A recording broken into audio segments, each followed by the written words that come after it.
All right. Hi, everyone. I'm Emily Goodrich. And I'm Brandi Gordon. And this is The Practice of Being Human, which is a conversation between two lifelong friends who invite you on their journey of self-discovery, trial and error, and how they practice being human. Hi. Hi.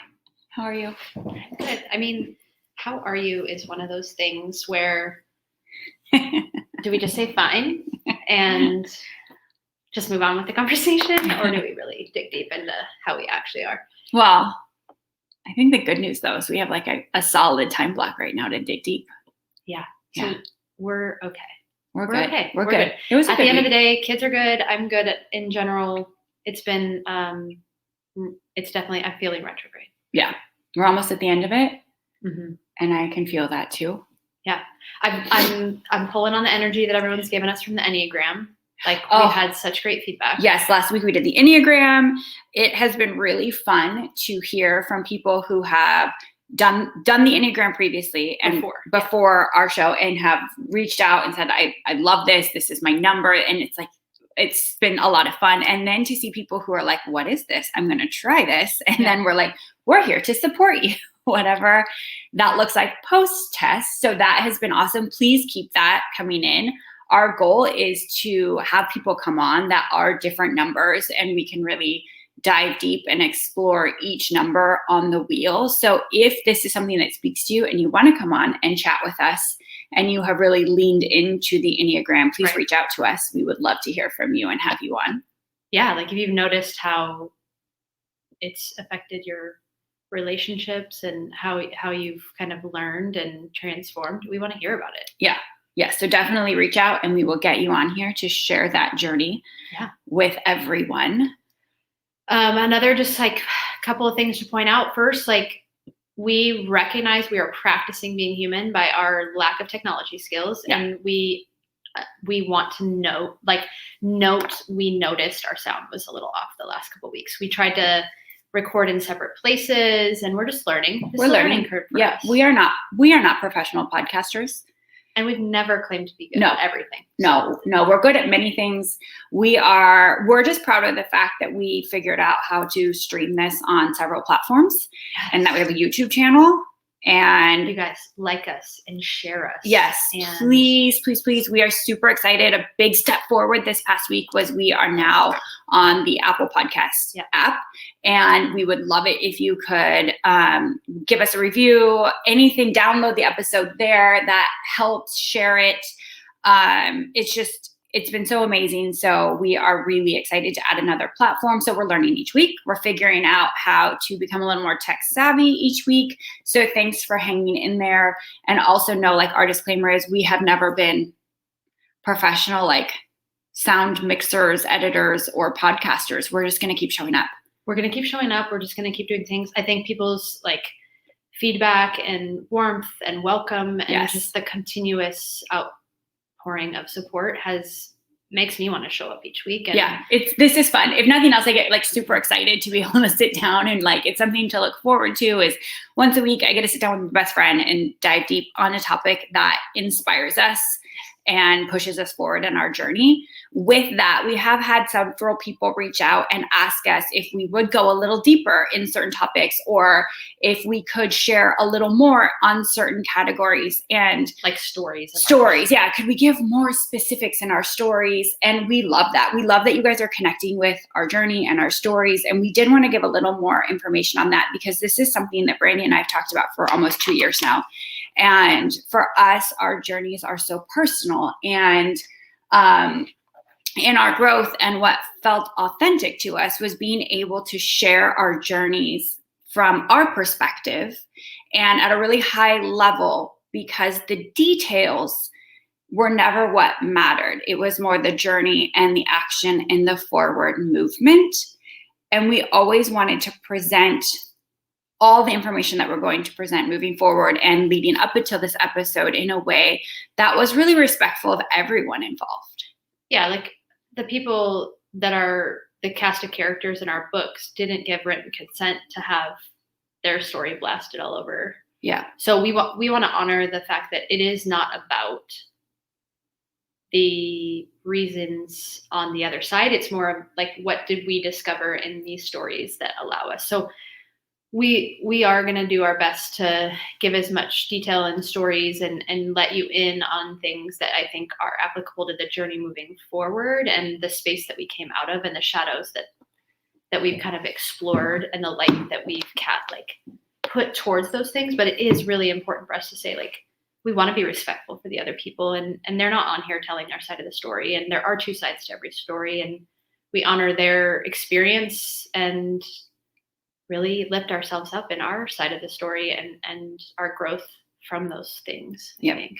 Yeah. So this is the route we took a lot of time to decide, like, how would we share? How do we present this idea? How do we present throwing this? people under the bus or blaming someone else? Or because really this journey, and for growth and to be who we are, it was all about turning it back on ourselves and really sitting with our own situation and to say, like, how did I contribute, or what was my role, or who do I want to be, or how do I want to unravel and work through this? And it has nothing to do with the other party. Right. How do I not repeat a pattern that caused me to be in that situation? How do I forgive myself to move into a different space because I want to be better in these ways? Yes.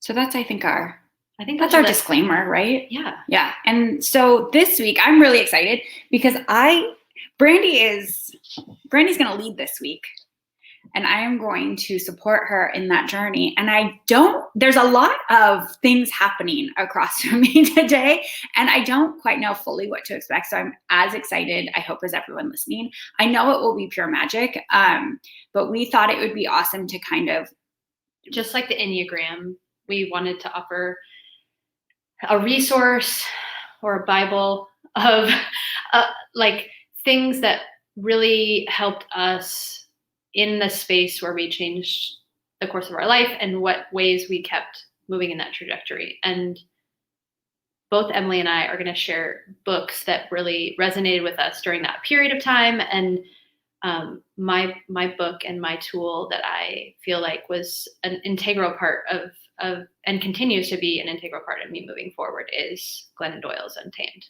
yes. And she's just lovely. She is lovely. We both are huge Glennon Doyle fans. And this is something you found really early on. Yeah. And it's been interesting to watch you revisit it. Yeah, it's funny. So one like notable idea is that when I was kind of on the other side of moving out and being really a single mom with the kids and like venturing back to myself and really finding myself, I think people would look at my Facebook and my Instagram and say, like, and in person also, but it was COVID, so that wasn't always the opportunity. But people were like, "You're back, like you're happy again, like you." And I kept thinking, like, I knew that I had lost myself, but I didn't realize that everybody else knew that, or like that there was a window to other people seeing the joy come back, or the person I had, like sacrificed or martyred had been gone. You know what I mean? And so with seeing that and knowing that, and now moving into, we did a workshop with our class, with the women in the brokerage. We did a workshop about like the next 90 days is kind of going to close on this energetic feeling of things that happened from March of 2020. And I was like, March of 2020, like a little bit of panic ensued because that's when life shut down. That's when I was kind of in the middle of, I thought I would move out sooner. And then, COVID shut us down and like all of the things happened. So I did roll into this moment of panic. And then Emily and I decided that we were going to like introspectively look back and say, like, what things moved us forward. And then I remembered March of 2020, I also started reading this book. Like, yes, this is, if you've listened to our previous episodes, I believe this is the time where you are walking laps in your backyard. Yeah. I think this is the 35-mile-a-week laps. I think this was you making up holidays. This was others with no judgment, making bread. Like we've. And you stumbled upon this book. Yes. And I think looking back on it, it's really important for me to recognize and give a lot of credit. And it was very cathartic for me to look back and shine a spotlight and a reminder, not only where I've come, but where I still need to go. And now reading it again, preparing for this, I was like, okay, I still am working on things, but also to give myself a lot of credit. Yes. Like, and I beat myself up, I think, in the last couple of weeks. Pretty good. Yep. We actually we get together once a week and do this, and it's amazing. And we skipped last week. We did, because this is where we were at. But it's okay, because like, I think it's really good to recognize, we just, that day was two best friends needed to sit on a park bench and stare at a lake and have feelings. And that's how we needed to spend that time. And that was really positive. But I think there was a lot of maybe reopening for you. You wanted to reread your book, and just so much reflection took place, which is all so beautiful and so healthy. Totally. But there was just a lot where you got to sit and reflect. Where can I really say I'm proud of myself? Yeah. Good job. Like, look at who you are. Look at how far you've come. And here are some really good places to take inventory. Yeah. And recognize, like, where I recognized, like, I had already made the decision. So, like, the decision to separate and move and to kind of do all the things had already happened. The toothpaste, the truth had already been spoken. But because of the, like, move back into the quarantine and being in the same home and really recognizing I could have gone back to the opposite decision. I could have said, like, let's try to work this out, or gosh, this is going to be too hard for the kids, or this is going to be too hard for me. Like, I wasn't the breadwinner in our situation. I didn't have the luxury, like my mom talks a lot about. And when I started a new job, when I started real estate, she said to me, like, when I was a single mom, I didn't have the luxury to take risks. I didn't have the luxury to take the chances that you're taking. And I think that spoke volumes to me in the sense of, I don't know that I did either, but I did it. Like, I did decide. But in the moment of this quarantine, and when this book came out, like, she really frames things, and her experiences resonated so loudly that it allowed me to say, I can do this. Like, I can believe in myself and the choice, and I can stand on the pages of these ideas and really confidently say, like, I have to do this. It isn't about whether I should, could, or would, but I'm going to, and I'm going to do it with all of my fears and all of the worries and all of the things. But it really did resonate to the point of, like, yeah, this is the right decision. I've got to keep going. Like, I sat and read it so quickly the first time, and reading it again, I missed so much. And I think that's true with anything you read. Well, yeah. And I think that I truly believe in divine timing of this situation, right? You were in this very unique situation. You didn't have a break from it. You were literally trapped in a situation.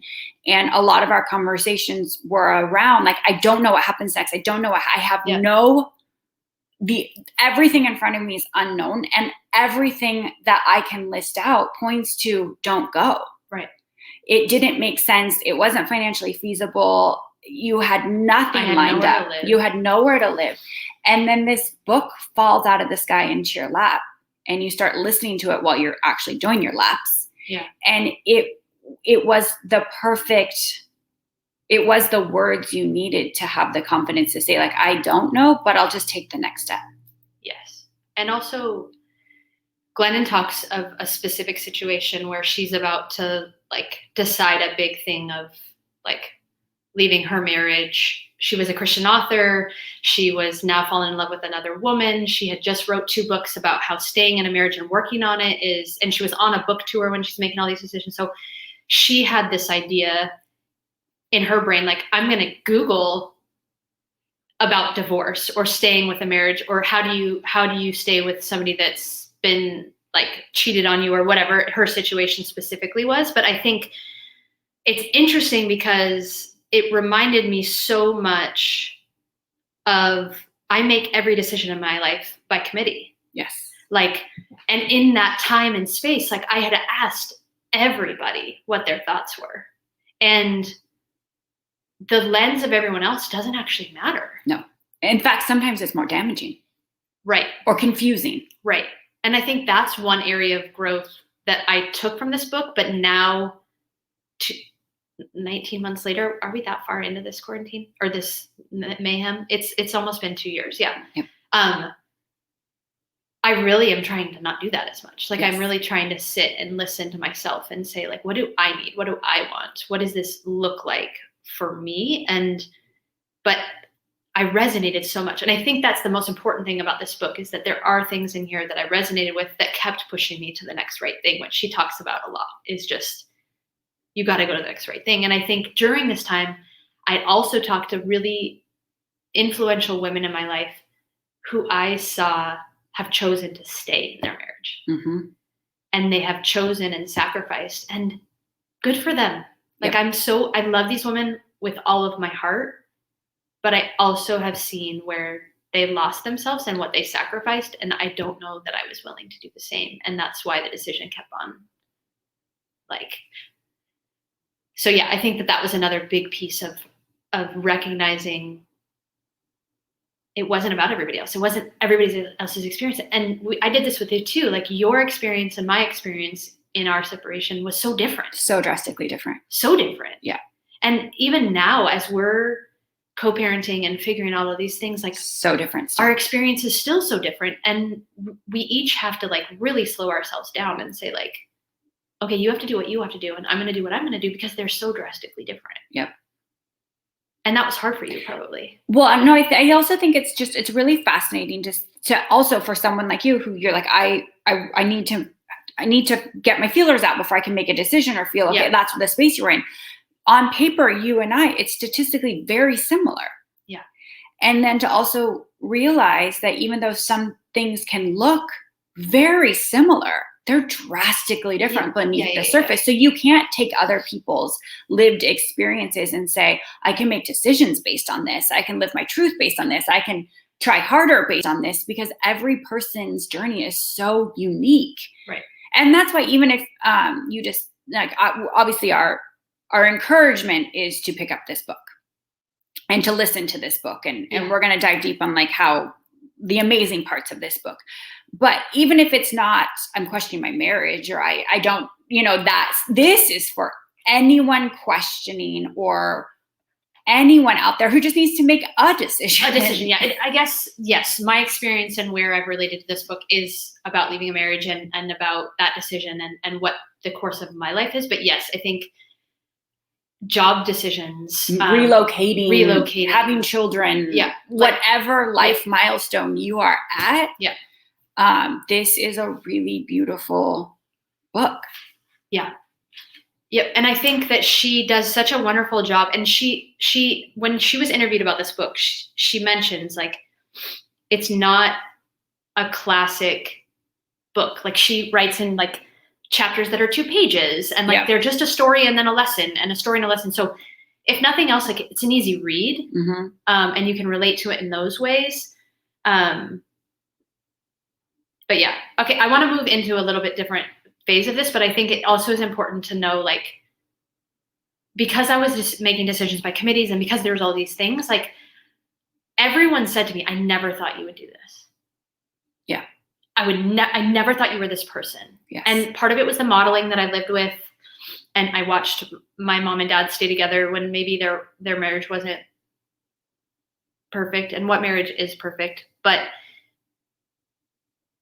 I remember you saying this to me, is that, like, I would constantly say, well, like, this is a known evil, or this is a known fear. Like, I know what to expect in this situation, and I can change it. And yes, we talked about me having this aha moment of, like, is happy enough? But it isn't about that, right? Talk a little bit about, like, it being a high level decision, but like, we don't need to tell you all the reasons why I left. Right. It does. The details don't matter. The exhaustive efforts up until that moment are all there. Yeah. All the things that were tried. Yes. Everything, every avenue was exhausted and was tried and attempts made and all the things. And that's why, like, when you reach that space, when you literally, there is nowhere else to go. There is no other avenue when you hear that truth and you have checked every box up until that moment. It's still surprising, though. It is. And so another book I've just recently read is Unbound. Again, it's a wonderful book, but also so heavy in so many ways. But she talks about leaving her partner, who's the father of the baby, in her stomach. You don't have a baby in your stomach. It's fine. We'll have an anatomy lesson another time. But like, she's got a baby on board, and she makes the decision and has a conversation with the father of the baby, and it says, like, you need to get out. And in that moment, she thinks of all the reasons she could talk herself out of it. And she feels that fear and that worry, and all those things come to place, but she realizes that it's the best for her and the baby and all the things. And I think that this book was my lifeline, or my life jacket, or this feeling of like, don't talk yourself back into something, because just listen to these words over and over. Yeah. Like, hear her ideas. One of the things she talks about a lot is like, so often as mothers, we martyr, and so often we stay in things for our children. And I had said for many years, I'm staying in this because it's what's best for the kids. And then Glennon tells a story about how she's speaking with her daughter, and her daughter does something, and all of a sudden she says to herself, Glennon says to herself, would I want this marriage for my daughter? Or like, so I've been staying for my daughter, but would I want this for my daughter? And I thought, holy crud, that's powerful. Like, we stay because we want to keep this like idea of something that seems the easier route, or seems to be what everybody else in society thinks we should do, or whatever. But like, at the end of the day, like, would we want these for our children? Would we want our kids to lose themselves inside of a situation to the point where they're no longer recognizable? And then when it's over and out of it, everyone is like, you're back. Well, when did I lose myself? Yep. Would we want those for our kids? And so I think that was also powerful, because I needed to forgive myself for the time and space with the kids. Like, the kids were the biggest, I think, the excuse of why I stayed too. Yes. Yes. And I think that once it shifts, and once you start to see that we are the teachers for our children, we are the example setters. Yeah. We are here to demonstrate all these powerful lessons for our children. So what are we teaching them? What are we demonstrating if you just try to make something work that is hurting you regularly? Yeah. I'm just going to keep quoting Glennon all day, but Glennon says, like, I guess women have to almost die before we give ourselves permission to live. And it is this martyr, and me specifically as a 2, I martyr when I'm unhealthy. And so I was so unhealthy. And so like, I was dying, but I needed give myself permission to then live. So thank you, Glennon, for giving me the gift of like reassurance and okay. And like, I guess you and I did make this decision by committee. Thank you. I'd like to say it was my decision, but at the end of the day, I think it gave me courage. Yeah. So yes. Now I think what I want to focus on is from the point of then making the decision and moving forward with any decision in one's life. And because I've reflected so much on the things I have done up to this point and where I have so much growth. And like, I'm still healing and I'm still like tears. Look, lots of tears today. Like I moved, I became a single mom. I changed jobs. I quit a job that felt hard to quit when it was like a very stable financial, great job. And so all of these things. And so where I've given myself grace in these ideas is that there is so much that I've done, but there's still so much to do. And I don't want to stop or like, then I don't want to go back into this idea of falling into a pattern of losing myself like that. And this is what I think is monumental. And like, we talk about this because I'm like, you're not giving yourself any credit. Because if someone came and just looked on the outside at both of us, you're going to think one of two things. Like, this is a fiercely brave human being, or they're insane. Right. And that's kind of what the narrative you hear in your head, or the feeling you feel is like, am I losing my mind? Am I losing my mind? Because I'm going against every safe, rational, sure bet I've ever had. Yeah. But I hear the voice deep inside of me now. Like, I found my intuition. I have found what feels authentic and true to me. And I have to act on that. And in doing that, I mean, for both of us, it's like watching you leave. You're like, I have this job and it's really steady and it's really stable. And I have my panel, my committee is around me telling me like, what are you doing? You just left a marriage. You're living in this, you moved, and now you're going to leave a really steady job. And you really struggled with that because you're like, I can't help it now. Like, I hear myself. I found that voice deep inside of myself, and I just have to keep doing what feels right for me, even though there's no other, there's no logical explanation that can be found. Right. And Glennon calls this the knowing. She talks about how you sink into yourself and inside yourself and listen for, she calls it the knowing. And she's like, it could be God. She calls God she, which I think is beautiful, but she thinks if it's nothing else, if it isn't God speaking to me, then I've found myself down there and I can listen and I can hear myself in those decisions. And I think you're 100% correct. Like, and we use the toothpaste analogy of like, you squeeze it out, you can't unspeak it. And it's true.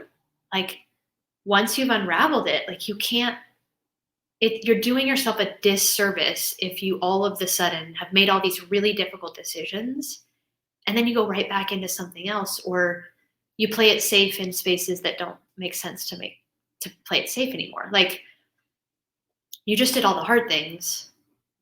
Why not keep doing the hard things? Yeah. And I think that where you also have to give yourself credit is there's healing and tenderness and compassion that must be held, because it's not an isolated event. You're not just like, oh, my marriage didn't work out, I got divorced. There's that. It is looking at, everything, right? Like, you have to look at like, well, I lived in a house I didn't love that I moved into because my wife wanted. I took a job because it made sense and it was steady and I had really great benefits, but it slowly made me die every day I showed up at it. Like, you're unraveling and like going through layers and layers of, and I don't think this is a unique event for just us two. I think that a lot of humans are like, well, no, this made sense. This was practical. This is what I should have been doing. And then once you lean into this space and you start to see, wait, I think I can do this. I think I can. You talk a lot too about how Glennon says, like, live a life by my imagination. Yeah. I want to read that. But the other thing that she says that I think is like, keeps like hitting home when we're talking about this is that life is hard. Yes. Life is hard no matter what path you choose. But she's so lovely talks about the right kind of hard. Like, when you live authentically and you live in the space that feels true and authentic to you, it's hard, but it's the right kind of hard. And so she talks about it a lot in like her sobriety, is like, I avoided pain with my drinking and being completely out of mind. And that was hard. And all of the consequences for that was hard. But now that I'm living and feeling all the pain that I avoided, that's hard, but that's the right kind of hard. Yeah. Like, that's the hard that there's progress. there's movement. You can find a new version of yourself in that, because pain is progress, which we can have 8 episodes on just that. But when she talks about this imagination, this is Glennon's words, okay? They're stalking the periphery of their lives. Women are feeling discontent. To me, this is exciting because discontent is the nagging of the imagination. Discontent is evidence that your imagination has not given up on you. It is still pressing, swelling, trying to get your attention by whispering, not this. This not this is very important stage. But knowing what we do not want is not the same as knowing what we do want. So how can we get from not this to this instead? How can we move from feeling discontent to creating new lives and new worlds? In other words, how can we begin to live from our imagination instead of our indoctrination? Amen. Amen. Amen. Amen. I think if you could start each day reading that, then you are on the right track, right? And so this was the point where I think I had to decide. I had imagined something different. I imagined not this, but I had a really hard time, and I do in general have a hard time thinking of this instead. Like, because I make decisions by committee, because I want to do things that are right by the idea of being a mother and a working mother and all those things, like I have trouble thinking of this instead. Because I think also when you go to other humans, right, and you're like, hey, I'm going to make this decision, or I want to be vulnerable and take a leap and tell you what I might think. Yep. What if this could be? Yep. What you're also hearing is other people's self-imposed limitations. Yes. Which, yes, so much that. Sorry, keep going. And then I think, especially with you and I, like, there's like these quiet moments where you can say out loud, like, what if? What if I could wake up each day and love myself? What if I could wake up each day and be inspired at what I do for a living? Like, what if, and you start to dream these magical possibilities of a life that does exist out there. Right. And can we have this space and time with ourselves when our pattern is always to ask, what if it goes wrong? Rather shifting our lens and our mindset to say, what if it goes right? Yeah. And not just right, like what if it's even way better than we could even imagine right now? Yes, because there's this, I think the shift is like, and Glennon talks about this, what is the most beautiful and true version of X that you can imagine? So she tells this story about a young man or a mother to a young man who's dying. He's got a terminal illness. And this woman writes to Glennon and says, like, I long for the things that I'm missing out on because I'm taking care of him. And we're in the hospital and all those things. And Glennon writes back and says, what is the most truest and beautiful version of a mother? And this woman says, loving on my son as he's dying. You know what I mean? And so it is the truest. To this woman, that is the most truest, beautiful form of motherhood. And that's where I'm challenging us, and where I have to challenge myself often is like, what does a great and solid and like amazing relationship with another human look like? Like, what is the truest, most beautiful version of a working mother? Or what is a great mother feel like to me? Not to Google, not to the committee that I have amazing humans in my life, and you guys all have amazing ideas, and I do bounce them off you, and I do listen, but I do think it doesn't matter. Yep. What feels true to me? Because it's not, at the end of the day, it's your life. Yeah. It is your life, and you will be the one there through the duration of it. Right. And so you are the only one, like you only can answer to yourself at the end of the day. Mm-hmm. And I think that we could all sit and list all the reasons why any decision in front of us that is unknown or uncertain will not work. That is an easy one. Right. And then it takes that quiet voice to just think though, like, but what if it does? And what if it's better? And how do we change that mindset for ourselves? And how do we change that mindset? Because sitting in a space where you are slowly dying is not an acceptable way to live. Yes. Okay. So clearly she helped me keep going. And revisiting her has been really powerful in so many ways, because I do think I read it as fast as I can because it's such a great read. She's a wonderful author. And I listened to it. Did you ever listen to it? No, but I should. Oh, God. So if you can, I own it, but I also, the only way I've ever, I listen, she reads it, and it is the most amazing and beautiful thing to listen to her read her story. So I would highly recommend, if you can, get it on Audible as well. Okay. I'm happy to read her and listen again. It's fine. With that being said, I want to just move forward with a few ideas that I think once you've made a decision and you have decided to authentically do something that feels radical to others, or maybe feels radical to even yourself, and that's okay. Way to be brave. So the first is just take the leap. Rip the Band-Aid. Honor yourself. At the end of the day, when people said to me, you're back, I'm like, how unfortunate and sad that I was lost. Right? Glennon talks about people get lost in the woods, and in order to, if you're lost for a long time, the way that you can survive is you hunt and gather, do all the things you need to survive, but you always come back to a touch tree. And you always come back, because if you're always in the same place, then they can come. It's easier with the lost thing. I don't totally understand it, but the idea is that if you are back in the same place, then the search can find you and all the things. Sure, I'm there. Someone can tell me about this a little bit more. But for sure, come looking for us if we're lost in the woods. We're not the team to come find you. Yeah. But it was a home base. It was something where someone could find you. And so often we want our touch trees to be other people or things or whatever. And she talks about, I am now my own touch tree. I am going to go and do all these things, but I'm going to sink into myself and say, I am my home base. I'm my home base.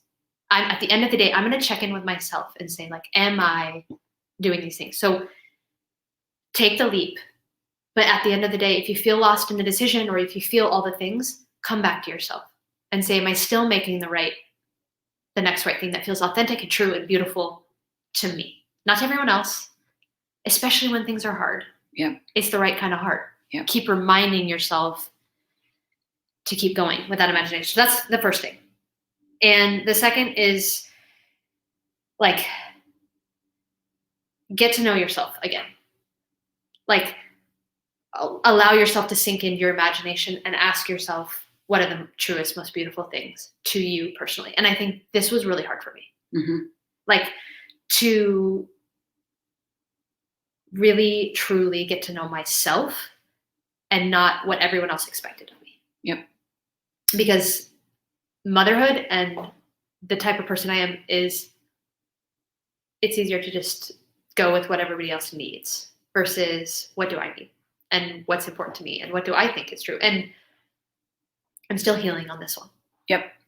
And I think that is something, though, that's I don't think that's not a one and done. That's not I've nailed this in this lifeline. You can cross that off the list. That is something that is practiced and executed all the time, every day. Yeah. Every day. It's a muscle flex. And I think where I appreciate our friendship so much is that we have discovered who we are and then accepted the new version of the person in front of us. Yes. Yeah. And I think that, I also want you to give yourself fierce credit and compassion around you were lost and then everyone was like, oh, you're back. Well, you're not back. You've arrived at a new destination. Right. And this will happen again. Yeah. And then you'll have to find your home base again. We are, I believe, sent here to say the great work is to divinely know ourselves. Yeah. And to become our own home base and to deeply love ourselves and then extend that through others. Yep. And that's a process. Someone left a comment on our YouTube channel saying that some of their best work has been done when their train was derailed. Yeah. We will continuously get lost because it's the rediscovery and the new version that arrives on the other side that makes it all worth it. There's no way, please reach out to us if there's other options that are easier. But each time I am lost or uncertain or taking a leap, I meet a new version of myself on the other side, and I know myself even deeper. Without the losing, I can't rediscover. Yes. And pain and struggle and emotion. Yeah. What did you tell me? What does Molly always tell you?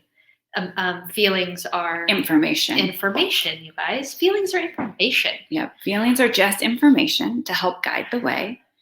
And I have think a lot of information all day. It's okay though. It's okay because it's just at a high level, a discovery that's really beautiful. Yes.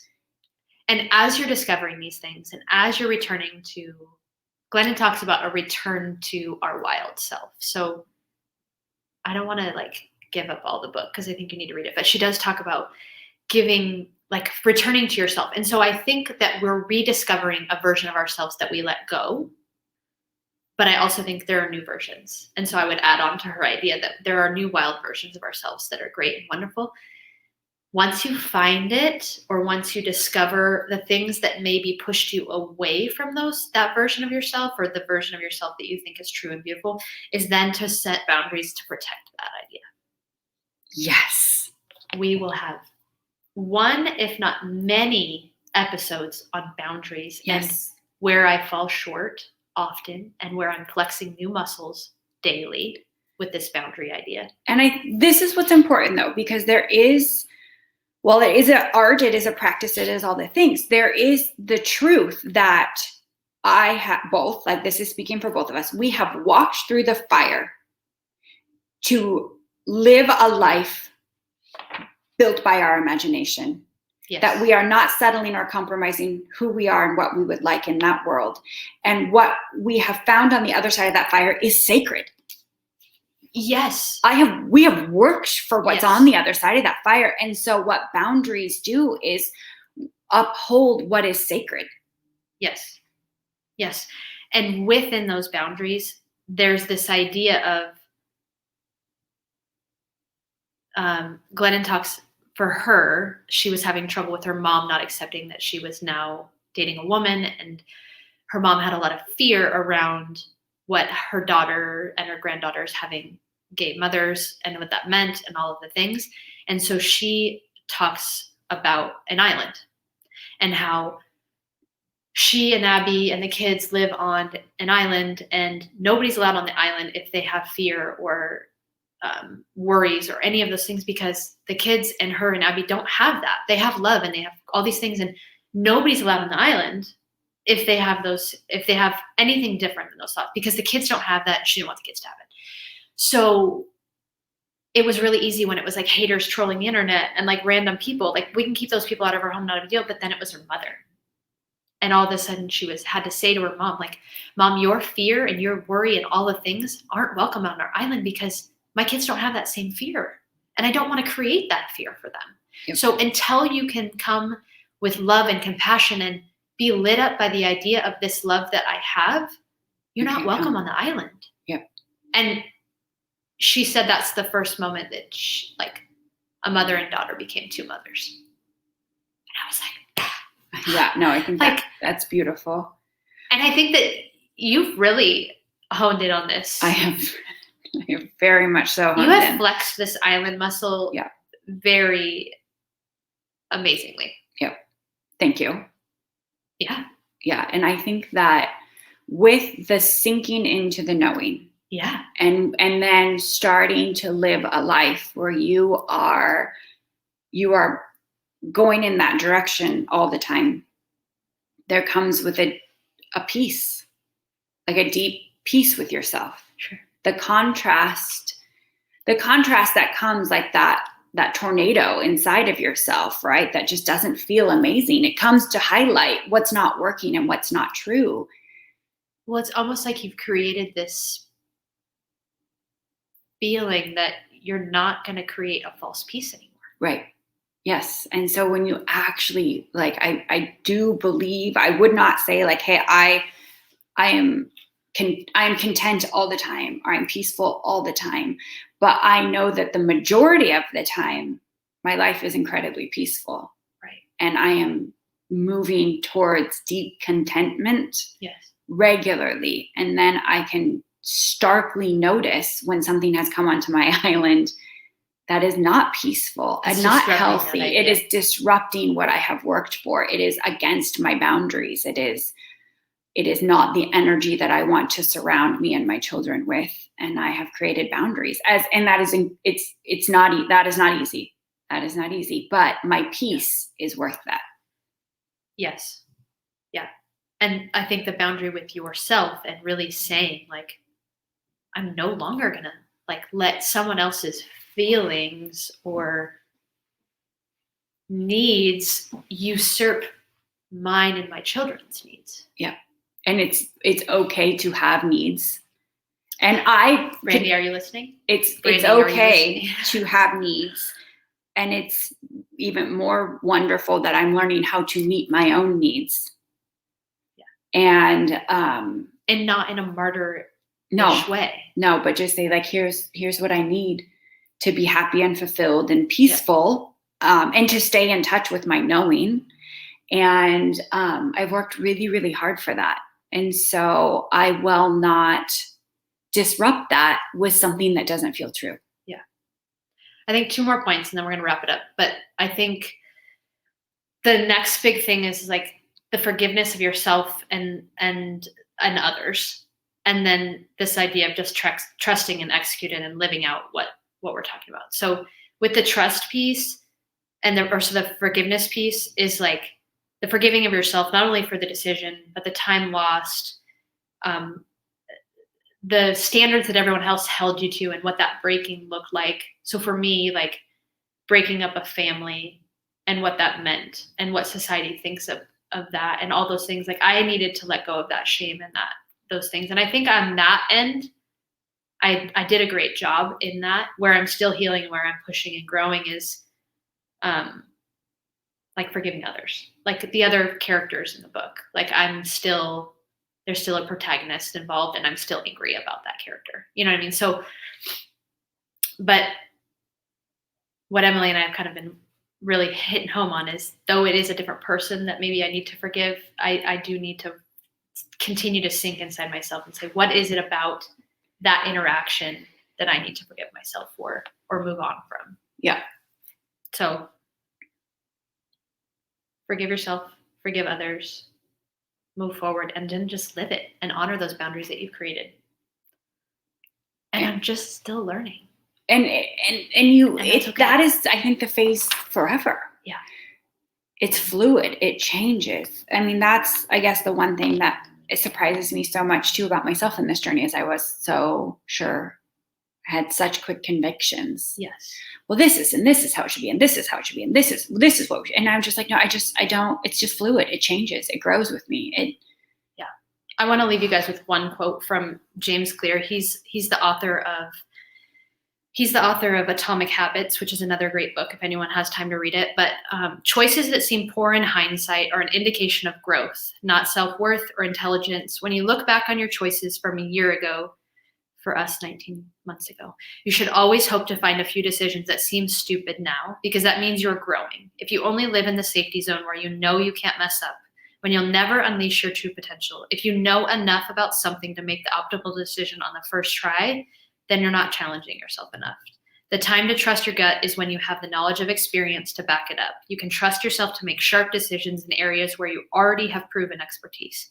For everything else, the only way to discover what works is to adopt a philosophy of experimentation, or like we're talking about with Glennon, like trust your imagination. Follow that intuition of something different. And I have given myself a lot of grace in the last couple weeks in saying, there's still growth, but damn, you've done a lot.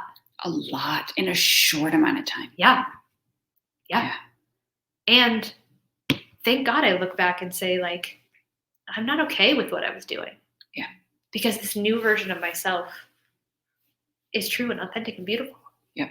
And it's just going to keep going. Yes. Yeah. Awesome. And if you have read the book, please reach out. Let us know your thoughts. If there's a specific spot that impacted you, if it has changed you in any way, we look forward to hearing. I have so many black marks and so many dog ears, and I wanted to read the entire book out loud for. If you also just want to like contact one of us and we can just do a whole book reading together, we can do that as well. We can accommodate. I'm here for it. Yes. Thanks you for honoring my tears and my journey. I really appreciate you guys listening. We will see you, hear you, talk to you next week. Next week. Okay. Bye.